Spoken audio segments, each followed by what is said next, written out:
Continue now with our lead story, race and crime in America. Joining us from Washington, Fox News political analyst Charles Krauthammer. So did I advance the so-called conversation, a word I hate, about race, or did I divide people further with my talking points memos over the last 2 minutes? That can't be the criteria. The criterion is one speaking the truth. Was Obama speaking the truth when he spoke last week or not? Look, when you talk about development of character, it happens in 3 places. It happens at home, it happens at school, and it happens when you receive stuff from the general culture. And in each of those areas, you have the beginning of the pathologies of what's happening among young black males, the high crime rate, the high rate of homicide against them. They are dying in the streets. At home, we know what the catastrophe is, single parenthood. In D.C., where I live, it's almost 90%. Then you've got the schools that we know are a disaster. D.C. has the highest expenditure for public schools per capita in the country and the lowest test scores. And we know what the problem is here. It's the unions. One of the first things Obama did when his administration came into office is he stopped the voucher program, which was allowing a few kids to actually have a decent education. Black kids have a decent education.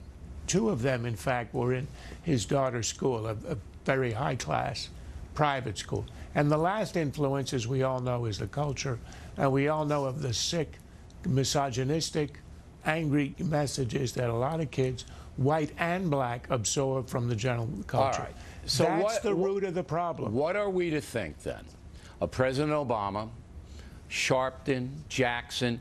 I don't know if our previous guest, Mr. Morial, it falls into that category or not. But I do know this. There isn't anyone trying to solve these problems.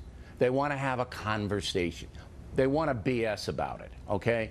But we, you, me, others, we know that for every problem there's a solution.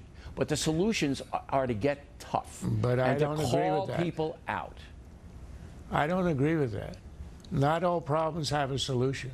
It's sort of the American way. We always assume that is true. The Middle East is an excellent example. There isn't a solution. It'll come one day, but you and I aren't going to be around. You're going to write off the African-American communities in the inner city? I'm not going to write. No, there are some solutions to 1 or 2 aspects. For example, the one about education and the schools. There is an answer, school choice. Wisconsin has given it a shot. We know it works. That's a question of the unions. That's a question of politics. So why does President Obama oppose it? We know why, because the biggest supporter, one of the largest supporters of Democrats for the last 30 years is the teachers union. Are you saying that the president's selling out his own race because he's getting political currency? He's not selling out a race. What he's doing is he's accepting the policies of a major constituency of his The policy of failure. He's accepting a policy of failure. We have made that argument.